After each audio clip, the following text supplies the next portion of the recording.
हाँ देखिए, माँ सरस्वती के चरणों में नमन करता हूँ। आइए कक्षा 12 की गणित क्लास में आप सभी शिक्षार्थियों का स्वागत है। देखिए, माँ सरस्वती के चरणों में नमन करते हुए आपको सभी सवालों का उत्तर चैप्टर 6 का प्रश्नावली है 6.2। एक्सरसाइज आपका है 6.2 का क्वेश्चन नंबर 5 है, 6 है। ये दो क्वेश्चन का जवाब आपको इस वीडियो में दिया जा रहा है।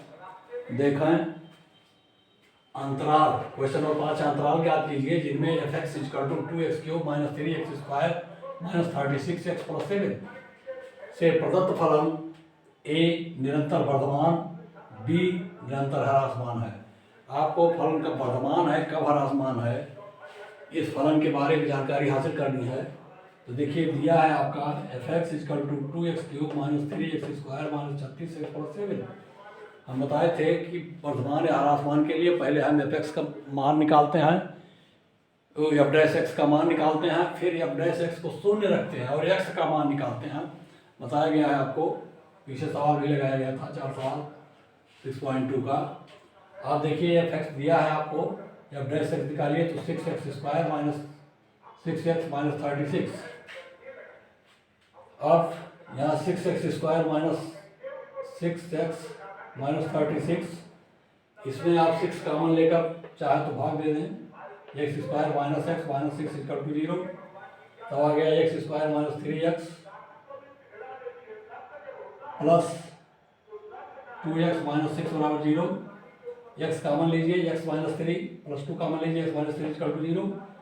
अब दो गुणनखंड बन गए, x + 2 और x - 3 = 0। गुणनखंड करना तो आप लोग माहिर हैं, जानते ही हैं।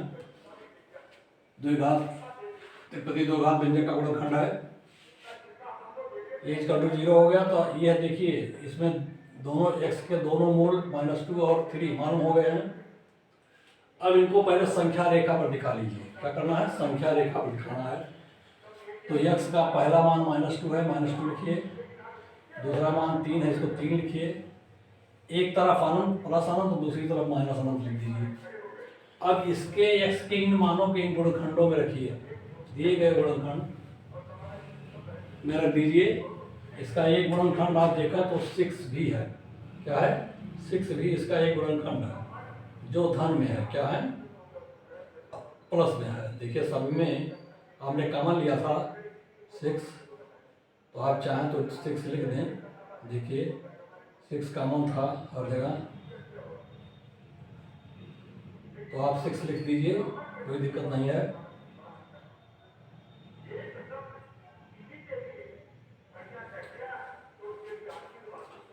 तो देखिए, इसमें 3 गुणनखंड मिले। एक 6 है जो धनात्मक है, 6 वाला गुणनखंड क्या है, धनात्मक है। और x का मान देखिए, x का मान जब -2 से अधिक लेते हैं आप, तो x + 2 वाला गुणनखंड ऋणात्मक आएगा। तो इस x + 2 का गुणनखंड अगर ऋणात्मक, तो इसको ऋण लिख दीजिए। x + 2, 6 वाला धन लिखिए, x + 2 का ऋणात्मक ऋण लिखिए। फिर अगर -2 से x का मान 2.5 होता है, तो माइनस में ये भी आएगा। x का माइनस मान के लिए x - 3 का मान माइनस आएगा। x - 3 वाला गुणनखंड भी माइनस आएगा, जिसका मतलब ये भी माइनस, यह भी माइनस। तो दो गुणनखंड माइनस आए, एक धन आया। इन तीनों गुणनखंडों का जब हम गुणा करते हैं तो माइनस माइनस का गुणा प्लस हो जाता है, और प्लस पहले से है, तो ये मिल करके क्या बन गए आपके, देख लीजिए, प्लस बन गया। तीनों गुणनखंड का गुणा प्लस आ गया। इसका मतलब फलन इसके बीच में -2 से -अनंत के बीच में वर्तमान है। देखिए, यही पता चल गया संख्या रेखा पर ही आपको कि -2 से -अनंत के बीच में फलन वर्तमान है, क्योंकि तीनों गुणनखंडों का मान गुणा करने पर प्लस आ रहा है, धन आ रहा है, अर्थात ग्रेटर देन, जब x इज ग्रेटर देन 0 हो गया है, ग्रेटर देन 0 r = 0, तो ये आ गया वर्तमान वाला हिस्सा। अब दूसरा गुणनखंड, हम दूसरे खंड में जाते हैं। जब -2 से और 3 के बीच में तो -2 से अगर हम फलन का x का मान अधिक लेते हैं, मान लीजिए -1 लेते हैं, तो -1 के लिए पहला देखिए गुणनखंड धन, दूसरा गुणनखंड धन, तीसरा गुणनखंड सदैव ऋण आएगा। अब प्लस प्लस और ऋण का गुणा ऋण हो गया, देखिए ऋण नीचे लिखा है। इसका अर्थ है कि -2 और 3 के बीच में f डैश x का मान less than 0, less or equal to 0 है। इससे में फलन इस -2 से 3 के बीच में क्या है, ह्रास मान है।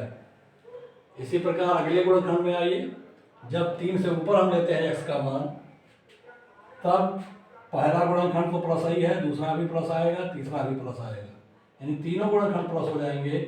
और 3 से अनंत के बीच में फलन क्या होगा, f dash x is greater then 0 होगा, धनात्मक होगा।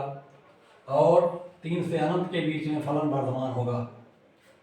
अब वर्धमान है तो क्या क्या गुणनखंड मिले आप देख लीजिए। ए निरंतर वर्धमान है, x is element of minus infinite to -2 union 3 infinite. 3 से अनंत का और माइनस अनंत से 2 का यूनियन बना दीजिए, x इज एलिमेंट होगा इसका, क्योंकि f dash x is greater than r equal to 0 है। निरंतर ह्रास मान है तो x इज एलिमेंट ऑफ होगा -2 3, क्योंकि f डैश x का मान लेस r इक्वल टू 0 होगा। ये संख्या रेखा पर हर चीज़ आपको दिखाई पड़ रहा है, plus minus plus f dash x का क्या मान आ रहा है उस पर दिखाई पड़ रहा है। उससे आप निर्धारण कर लेंगे संख्या रेखा से कि फलन हमारा निरंतर वर्धमान जा रहा है कि ह्रासमान जा रहा है। ऐसे आ गया क्वेश्चन नंबर 6, अंतराल ज्ञात करें जिनमें निम्न फलन निरंतर वर्धमान या ह्रासमान है। ये देखें, f x equal to x square plus 2x minus 5, f dash x निकालेंगे 2x प्लस 2, 2 कॉमन ले लीजिए, x प्लस 1 हो गया, तब x बराबर -1 हुआ। अब देखिए इसमें f डैश x में 2 गुणनखंड आए, 1 प्लस 2, दूसरा x प्लस 1। अब संख्या रेखा पर जब आप दिखाएंगे तो क्या आएगा, -1, ज़्यादा मत दिखाइए, -1 दिखाइए, और -1 के इधर क्या है, 0 है, 1 है, 2 है, अनंत है, तमाम है, कोई बात नहीं है। चलिए 2 ही खंड दिखाइए, 0 और 1 वाला। अब आता है देखिए निरंतर, ये में पहला गुणनखंड क्या होगा, पहला प्लस में है, देखिए 2, जब x का मान 1 से कम होता है, -2 होता है, तो x प्लस 1 वाला गुणनखंड जो है f डैश x का ऋणात्मक हो जाएगा, और तब धन और ऋण का गुणा क्या हो जाएगा, ऋण हो जाएगा। ये धन 2 वाला गुणनखंड है, प्लस 2 देखिए है, और ये ऋणात्मक गुणनखंड हो गया, ये आ गया ऋण। ऐसे प्लस, और जब -1 से x का मान -1 से कम होगा, आधा होगा, तब दोनों गुणनखंड धनात्मक होंगे। पहला गुणनखंड 2 वाला भी धनात्मक, दूसरा वाला भी धनात्मक, और ये धन आ गया, आपका वर्धमान है। आप देख लीजिए 2 एरिया मिला है, ए माइनस अनंत से 1 के बीच, माइनस अनंत से 1 के बीच में फलन ह्रासमान, और -1 से अनंत के बीच में फलन क्या है, वर्धमान है, क्योंकि f dash x is greater or equal to 0 है। इस तरीके से आप देखिए संख्या रेखा पर आपको फलन के वर्धमान होने और फलन के ह्रासमान होने की सूचना अंकित हो गई है। आगे देखिए बी खंड है इसका, f x इक्वल टू दिया है -2x square minus 6x plus 10, तब जब डैश x आएगा -4x माइनस 6, इसमें से -2 कॉमन ले लीजिए, 2x प्लस 3 आ गया, और -2x into 2x plus 3 equal to 0, तब x बराबर -3/2। ऐसे में इसमें 2 गुणनखंड हो गए, -2 वाला गुणनखंड और 2x प्लस 3 वाला गुणनखंड। अब -3/2 से माइनस अनंत तक का एक खंड बचेगा, और दूसरा -3/2 से प्लस अनंत तक का 2 खंड, एक खंड ये बनेगा। जब -3/2 से कम हो जाता है x का मान, बराबर या कम होता है, तब यह मान आपका ऋणात्मक धनात्मक आएगा। पहला मान क्या होगा, ऋण में, पहला ऋण तो ही है, पहला खंड देख लीजिए। अब ये 1.5 के बजाय ऋण 2 हो जाए तो ये ऋण 4 हो जाएगा प्लस 3 हो जाएगा, ये भी ऋणात्मक हो जाएगा, दोनों ऋण ऋण मिलकर के धन होंगे। ऐसे में -3/2 से माइनस अनंत से -3/2 के बीच फलन क्या है आपका, f' का मान धन आ रहा है। देखिए ऋण ऋण का गुणा धन, धनात्मक आ गया है, तब यहाँ फलन वर्धमान होगा। अब -3/2 से जब अनंत पर जाते हैं हम, तो 1.5 का बजाय -1 जब लेंगे मान x का, तो एक दूसरा गुणनखंड धनात्मक होगा, पहला गुणनखंड ऋणात्मक है, तो यहाँ ऋण धन का गुणा ऋण होगा, अर्थात यहाँ फलन ह्रासमान होगा। आप देख रहे हैं निरंतर ह्रासमान है, तो आ गया x इज एलिमेंट ऑफ -3/2 अनंत, -3/2 अनंत, ये हो गया ह्रासमान के लिए। f' का मान लेस आर इक्वल टू 0 है। जब निरंतर वर्धमान है क्या है, x is element of -∞ to -3/2, क्योंकि f' is greater or equal to 0 है, ये पोजीशन है आपका। अब आप देख रहे हैं कि यहाँ बी खंड का भी उत्तर आपको मिल गया है। ह्रासमान कब होगा, कब आपका फलन वर्धमान है। सी वाले खंड में आइए, f(x) दिया है -2x³ -9x² -12x + 1, तो f' equal to -6x² -18x -12, इसमें से -6 कॉमन ले लीजिए, x² + 3x + 2। अब x² - 3x + 2 का गुणनखंड कर देंगे आप, जो त्रिपदी दो घात व्यंजक है, तो -6 x² + 3x + 2, क्या करें आप, x² + 2x + x + 2 -6 लिखिए, x कॉमन ले लीजिए यहाँ, तो x + 2, यहाँ a1 कॉमन x + 2 हो गया, तब -6 x + 1 एक खंड आ गया, x + 2 दूसरा खंड हुआ, ये बराबर 0 हुआ। ऐसे भी x बराबर -2 और -1 आएगा। अब देखिए इसमें 3 खंड हो गए, -6 का खंड, x + 1 का खंड, x + 2 का खंड, f' के 3 खंड हुए बराबर 0। तो पहला खंड तो ऋणात्मक है, ऋण लिख लें आप, यहाँ देखिए ऋण लिखा गया है संख्या रेखा पर, पहला खंड इस -6 है, ऋण हो गया। अब दूसरे खंड की विवेचना करते हैं, -2 से -3 मान अगर है, तो देखिए ये ऋणात्मक होगा और यह भी ऋणात्मक होगा। -2 से जैसे ऊपर होगा -3 होगा, तो ये ऋण, ये भी ऋण आएगा। तीनों गुणनखंड इसमें ऋणात्मक मिलेंगे, सब माइनस माइनस माइनस, और तीनों का गुणा माइनस हो जाएगा, अर्थात माइनस अनंत से -2 के बीच में फलन आपका ऋणात्मक है, ह्रासमान है। देखिए एक विवेचना मिल गई, दूसरी विवेचना देखें आप। पहला खंड तो ऑलरेडी ऋणात्मक है -6 वाला, दूसरे खंड में अगर -2 से मान बढ़ा लेते हैं, -1 लेते हैं, -1 क्या -1.5 ले लीजिए, तो -1.5 ले लेंगे तो ये क्या हो जाएगा, माइनस में आएगा, ये प्लस में आएगा। तो देखिए 2 खंड माइनस हो गए, पहला खंड माइनस है, दूसरा माइनस हुआ, तीसरा प्लस हो गया। तो जब तीसरा प्लस हो गया है इसके बीच में -2 और 1 के, तो तीनों का गुणा आ गया प्लस, माइनस माइनस का गुणा प्लस, प्लस यही है तो प्लस हो गया। ये फलन वर्धमान की स्थिति को बता रहा है। यहाँ f' का मान फलन है -2 और -1 के बीच में। अब हम आगे आते हैं -1 और अनंत के बीच में, तब देखते हैं पहला खंड तो माइनस आया, उसको लिख लिया हमने। दूसरे खंड में क्या है, -1 की जगह पर 0 रखा, तो ये भी प्लस आया, ये भी प्लस आया, यानी 2 खंड इसके प्लस प्लस हो गए, पहला खंड माइनस है, ये ऋणात्मक हो गया। यहाँ f' का मान -1 से अनंत के बीच में क्या हो गया, ऋण हो गया, अर्थात फलन ह्रासमान है। यहाँ देखिए तीनों विवेचना मिल गए, निरंतर ह्रासमान है, 2 यूनियन बना है, एक तो है -अनंत से -2 और दूसरा है -1 से अनंत, ये दोनों का यूनियन x इज एलिमेंट है, x is element of -Anant -2 union -1 infinite. फलन क्या है आपका, ह्रासमान है। वर्धमान है, केवल -2 से -1 के बीच में फलन जो है वर्धमान है, f' का मान ग्रेटर और इक्वल टू 0 है।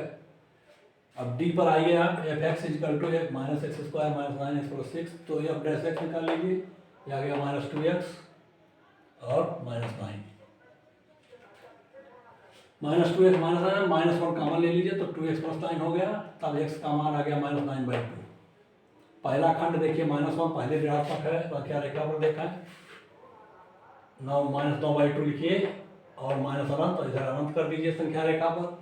आप देख रहे हैं पहला खंड पहले ऋणात्मक है, दूसरे खंड की विवेचना जब करते हैं तो 9 - 9/2 से जब हम अधिक मान ऋण का लेते हैं, यानी -5 ले लें, तब भी ये धनात्मक आएगा।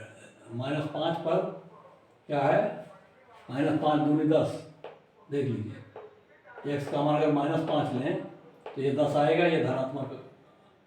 -10 में 9 घटेगा, -10 से 9 घटा गया तो -1 आया, अर्थात ये ऋणात्मक आएगा।